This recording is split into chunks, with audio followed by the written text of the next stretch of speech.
आणि एक महत्त्वाची अपडेट पाहूयात। एअर इंडियाकडून आखातामध्ये जाणाऱ्या विमानांची उड्डाणं ही रद्द करण्यात आलेली आहेत। सौदी अरेबिया, इस्रायल, यूएई आणि कतारमध्ये जाणारी विमानं ही सध्या रद्द करण्यात आली आहेत। रात्री 12 वाजल्यापासून आखातात जाणारी सगळी विमानसेवा ही सध्या ठप्प झालेली आहे।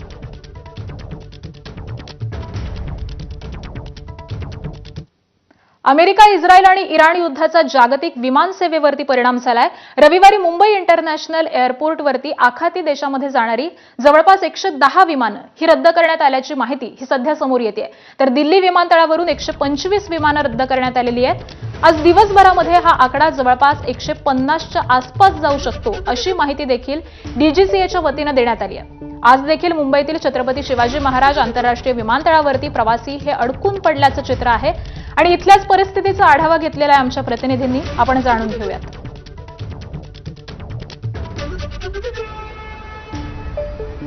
मागच्या 2 दिवसांपासून ज्या पद्धतीने इराण, अमेरिका आणि इस्रायल यांच्यामध्ये आता युद्धाचा भडका उडालेला आहे। इराणचे सर्वोच्च नेते यांची हत्या अमेरिका आणि इस्रायलच्या हल्ल्यात झालेली आहे आणि त्यानंतर सर्व देशभरातील विमानतळांवर देखील याचा परिणाम झाल्याचं पाहायला मिळतंय। मी सध्या इंटरनॅशनल एअरपोर्टवर आहे। छत्रपती शिवाजी महाराज इंटरनॅशनल एअरपोर्टवरची सध्याची ही परिस्थिती पाहतोय। अनेक आखाती देशांमध्ये जाणारे जे प्रवासी आहेत ते सध्या या ठिकाणी अडकून पडलेले आहेत आणि त्यामुळे पुढच्या प्रवासाची नेमकी चिन्ह जी आहेत ते अद्याप स्पष्ट होत नाहीयेत। जी माहिती मिळते त्यानुसार रविवारी दिवसभरातील 125 विमानं जी आहेत ती रद्द झाली होती आणि त्यानंतर आता आज देखील अशाच पद्धतीची विमानं रद्द होण्याची शक्यता आहे। आज देखील जवळपास 550च्या आसपास विमानं रद्द होतील अशा पद्धतीची माहिती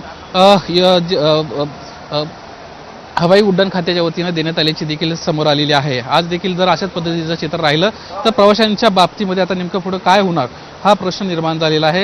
या संदर्भात पंतप्रधान नरेंद्र मोदी यांच्या वतीने देखील माहिती घेण्यात आली होती आणि प्रवाशांची कोणत्याही प्रकारे अडचण होऊ नये यासाठी आपण काळजी घेत आहोत अशा पद्धतीचा देखील प्रयत्न होतोय। एकंदरीतच प्रवाशांच्या पुढच्या एकंदरीतच प्रक्रियेसंदर्भामध्ये त्यांच्या प्रवासाबद्दल अडचणी आहेत। त्यामुळे आता राज्य सरकार असेल, केंद्र सरकार असेल काय निर्णय घेतं हे पाहणं महत्त्वाचं राहणार आहे। कॅमेरामन हेमंत कदमसह निलेश बुदावले, एबीपी माझा, मुंबई।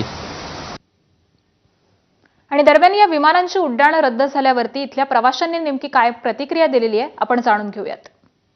अभी मस्कत जाने वाली एयर इंडिया एक्सप्रेस जो है वो 10 बजे जानी थी, वो कैंसिल हुई है। और मुंबई से भी जैसे मैं ट्रैवल का काम करता हूँ मेरा कंटिन्यू, तो एयर इंडिया जो है वो मुंबई से थी, उसमें हमारे पैसेंजर जा रहे थे तकरीबन 32, वो कैंसिल हो गई है। और इसका आगे का सही अपडेट नहीं मिल पा रहा है कि रीशेड्यूल कब करेंगे और कब हालात सुधरेंगे कि थोड़ा सा हम संभल पाएँ। और ये रमज़ान का महीना है, हमारे यहाँ से लोग जो है इबादत के लिए मक्का और मदीने जाते हैं, तो मिडिल ईस्ट में जो अभी तनाव चल रहा है उसकी वजह से उधर जाने वाली तकरीबन फ़्लाइटें कैंसिल हो रही है। एक सऊदी एयरलाइंस जो है अपने शेड्यूल पे चल रही है। तर पश्चिम आशियातील युद्धजन्य